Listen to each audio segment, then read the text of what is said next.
Don't waste your time. आज अगर जो जी लोगे वो कल तुम्हारी एक अच्छी मेमोरी बन जाएगी। अगर आज तुम सोशल मीडिया पे हाई क्यूटी लिख के अपना टाइम वेस्ट करोगे और डिप्रेशन में जाओगे तो तुम कल रोओगे। इसलिए रोओगे क्योंकि मैं अपना टाइम एंजॉय नहीं कर पाया। तो दोस्त आज को जी ले, कल का कुछ नहीं पता। Importance of time. टाइम कम है तो अगर एक बार चला जाए तो वापस दोबारा कभी नहीं आ सकता। ये तो तुम सभी को मालूम होगा। यू ऑलरेडी नो कि एक बार टाइम चला जाता है तो ये वापस नहीं आ पाएगा। ये सभी को पता होगा आप सबको। तो मैं आपको इसके ऊपर क्या नॉलेज दूँ, क्योंकि मैं भी तुम्हारी एज का हूँ। अगर तुम 18 में हो या 17 में हो, तुम अपने टीनेज में हो, तो तुम इसी चीज़ को फेस कर रहे होगे कि भाई मेरा ये एग्ज़ाम क्लियर हो जाए या फिर मैं इस चीज़ को कंप्लीट कर लूँ, अपनी पढ़ाई को कंप्लीट कर लूँ। कुछ जॉब पाने के बाद मैं अपने सपने पूरे करूँगा, घूमूंगा फिरूंगा, जो भी मेरे छोटे मोटे ड्रीम्स हैं उनको पूरा करूँगा। तुम अपने पेरेंट्स के लिए मेहनत कर रहे हो ना कि मैं अपने पेरेंट्स के कुछ ड्रीम्स हैं उनको पूरा करूँगा। चाहे उन्हें घुमाने ले जाना हो या फिर उन्हें कश्मीर दिखा के लाना हो, कुछ भी हो सकता है। अगर तुम दिल्ली से दूर के हो तो चाहे उन्हें दिल्ली घुमा कर लेके आना हो। तो उनके भी कुछ ड्रीम्स होंगे जो तुम्हारे चक्कर में उन्होंने बर्बाद कर दिए कि हमारे बच्चे हैं, अगर हम अपने ड्रीम्स को पूरा करने जाएं तो इनके ड्रीम्स पूरे नहीं होंगे। मतलब अगर वो तुम्हारे पेरेंट्स तुम्हें छोड़ के अपने पैसा अपने ऊपर लगाएं तो फिर तुम्हारी केयर कौन करेगा? I mean, तुम्हारी पढ़ाई के लिए पैसे कौन देगा? सोचो, वो भी अपने ड्रीम्स को दाव देते हैं फॉर योर हैप्पीनेस। वो खुद पुराने कपड़े पहन लेंगे बट तुम्हें नया दिलाएंगे। क्यों? क्योंकि वो चाहते हैं कि हमारे बच्चे को तकलीफ ना हो हमारे होते हुए।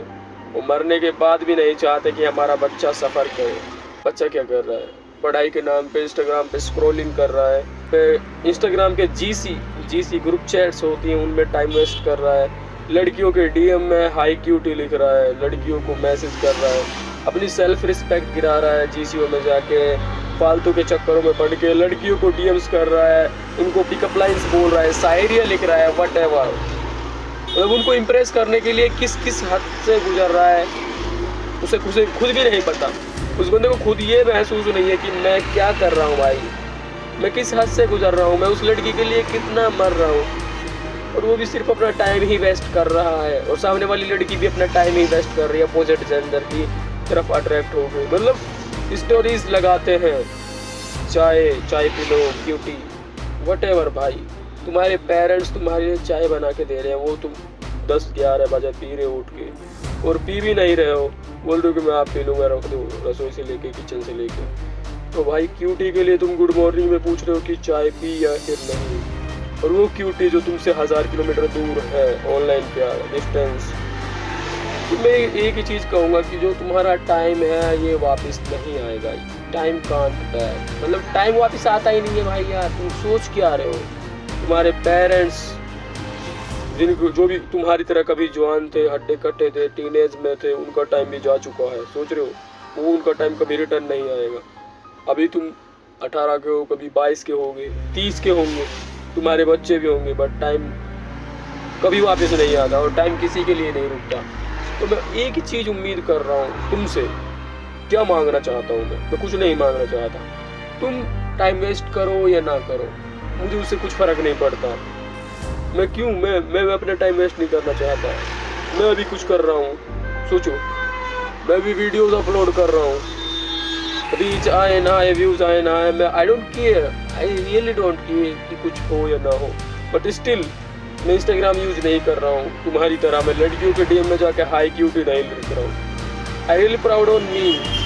मुझे अपने ऊपर इस चीज़ को लेके पूरा प्राउड फील होता है कि यार मैं एटलीस्ट मैं कम से कम अपना टाइम वेस्ट फालतू की चीज़ों में नहीं कर रहा हूँ, लड़कियों के डीएम में टाइम वेस्ट नहीं कर रहा हूँ। एटलीस्ट मैं 1-2% अलग हूँ। व्हाट इफ तुम भी ऐसे बन जाओ, कुछ चेंज आ सकता है, काफ़ी चेंज हो सकता है तुम्हारी लाइफ में। देखो मैं यहाँ पे बहुत ज़्यादा नॉइस आ रही है, बैकग्राउंड की आवाज़ भी बहुत ज़्यादा आ रही है, बट क्या मैं वीडियो बना रहा हूँ ना। सोचो मैं वीडियो बना रहा हूँ, मैं इस चीज़ की केयर नहीं कर रहा हूँ कि आवाज़ साफ आएगी नहीं आएगी। मुझे पता है 10-20 व्यूज़ से ज़्यादा व्यूज़ नहीं आएंगे, 10-20 व्यूज़ 100 तक चली जाएगी वीडियो, लास्ट है। ये शुरुआत है, इसमें कुछ नहीं होने वाला। आई नो कि कुछ नहीं होगा, बट स्टिल मैं मेहनत कर रहा हूँ। तो मैं इस चीज़ को लेके बहुत ज़्यादा मेहनत कर रहा हूँ। मैं कई चीज़ों को फेस भी कर रहा हूँ। तो हर किसी की लाइफ में प्रॉब्लम्स होती हैं, हर किसी की लाइफ में कुछ दिक्कतें होती हैं। तो मैं यही चीज़ कह रहा हूँ भाई, ये दिक्कतें भी चली जाएंगी। अगर तुम्हारी लाइफ में प्रॉब्लम्स है तो वो भी ख़त्म हो जाएंगी। अगर तुम किसी चीज़ से गुजर रहे हो, किसी हार्ड टाइम से गुजर रहे हो, तो वो भी चला जाएगा। एक अच्छा टाइम, बहुत ही बेहतरीन टाइम आएगा। अगर तुम्हारे पास अभी अच्छा टाइम है, अगर तुम एक अच्छी लाइफ जी रहे हो, तो भाई ये बुरी बनने में टाइम नहीं लगेगा, इसे ख़त्म होने में टाइम नहीं लगेगा। तुम्हारी ये लाइफ बिल्कुल ख़त्म हो जाएगी और तुम एक बहुत बुरे टाइम में चले जाओगे। इमेजिन करो तुम्हारे पापा मर जाएं। ऐसा हो नहीं, मैं क्योंकि देखो पापा माँ सब मरना है भाई, पेरेंट्स को मरना है और तुम्हें भी मरना है एक दिन, सबको मरना है, ठीक है। तुम भी किसी के पेरेंट्स बनोगे, उसके बाद भी तुम्हें मरना ही है और एटलीस्ट मरना ही है। इस चीज़ को तुम सोच के रखो, इस चीज़ को भूलो मत। सोचो तुम्हारे पापा मर जाए या फिर मम्मी मर जाए, तुम्हारे ऊपर खुद के ऊपर इतनी ज़्यादा रिस्पॉन्सिबिलिटी आ जाएगी। तुम खुद खाओगे, खुद बनाओगे, खुद अपनी लाइफ के खुद पापा बन जाओगे। तुम्हारी लाइफ की कमांड तुम्हारे हाथों में होगी। सोचो, अभी तुम पेरेंट्स के हाथों का खा रहे हो, अभी तुम्हारे पेरेंट्स तुम्हारे लिए करके दे रहे हैं, अभी तुम्हारी माँ तुम्हारे लिए नाश्ता बना के दे रही है, फिर तुम खुद कमाओगे अपने बाप की जगह, तुम अपनी ज़िंदगी के खुद बाप बन जाओगे। अगर तुम्हारे छोटे बहन भाई हुए, तुम्हारे दिल में दया होगी, तुम उनके लिए मेहनत करोगे, तुम्हें करनी पड़ेगी क्योंकि तुम एक जिम्मेदार हो, तुम्हारे ऊपर रिस्पॉन्सिबिलिटीज़ आ जाएंगी, फिर तुम टाइम वेस्ट नहीं कर पाओगे। और वो टाइम जब आता है जब तुम्हारे पिछवाड़े में लाठी होगी। अभी लाठी नहीं हो रही है, ठीक है। अभी तुम्हारे लिए बहुत से ऑप्शंस हैं, तुम्हारे लिए बहुत ज़्यादा फ्रीडम मिली पड़ी है, तुम्हें किसी भी चीज़ की कोई केयर नहीं है, कहाँ से आ रहा है, क्या हो रहा है, क्या लाइफ चल रही है। तुम इंस्टाग्राम ओपन करते हो, 10-12 बजे उठते हो, पूरे दिन यूज़ करते हो, स्टोरीज लगाते हो, रील्स स्क्रॉलिंग करते हो, दोस्तों से बातें करते हो, GCO में जाते हो, टाइम वेस्ट करते हो। तुम्हारे कुछ ड्रीम्स भी हैं, घूमना फिरना भी है, तो तुम्हें दिल्ली भी जाना है, मुंबई जाना है, और भी कश्मीर वगैरह भी जाना है। तुम्हारे सपने भी हैं बहुत से, दार्जिलिंग घूम के आना है, मतलब बहुत सी चीज़ें ऐसी हैं जो तुम्हारे ड्रीम्स हैं।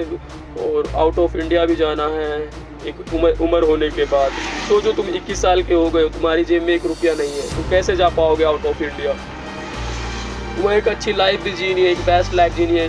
पेरेंट्स क्यों चाहते हैं कि हम अपने बच्चे को डॉक्टर बनाएं? क्योंकि डॉक्टर की लाइफ सिक्योर होती है फ्रॉम देयर पर्सपेक्टिव, मतलब उनके देखने के हिसाब से डॉक्टर की लाइफ एकदम सैड लाइफ होती है, ठीक है। तो इसीलिए वो चाहते हैं कि हमारा बच्चा भटके नहीं, और बच्चा ऑलरेडी भटका हुआ है।